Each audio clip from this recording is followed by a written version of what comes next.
కొందరు వ్యక్తులు ఎప్పుడూ ఆవేదనలో ఉంటారు. దూరం కారణంగా వాళ్ళ ప్రేమ ముగిసిపోయిందని చెప్తూ ఉంటారు. కొందరు ఇలాంటి వ్యక్తులు కూడా ఉన్నారు. వాళ్ళు దూరాల వల్లనే ప్రేమ పెరుగుతుందని చెప్తూ ఉంటారు. ఇక కొందరేమో దగ్గరకు రావడం వల్ల ప్రేమ పెరుగుతుందంటారు. కానీ నిజమేమిటంటే ఈ దూరాలు ప్రేమను కొలవటానికి సాధనాలు ఏమాత్రం కానే కాదు. గద్దకోకిల్ని చూడండి.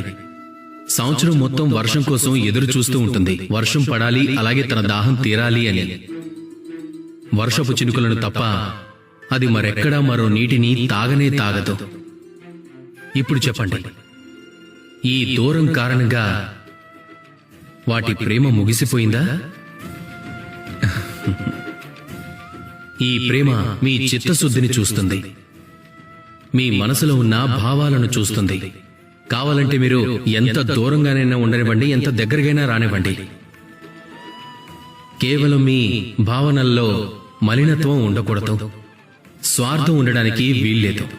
ఈ ప్రేమను పవిత్రంగా ఉంచండి. ఈ ప్రేమ పెరుగుతూనే ఉంటుంది. రండి, అలాగే నాతో పాటు ప్రేమగా చెప్పండి, రాధా కృష్ణ.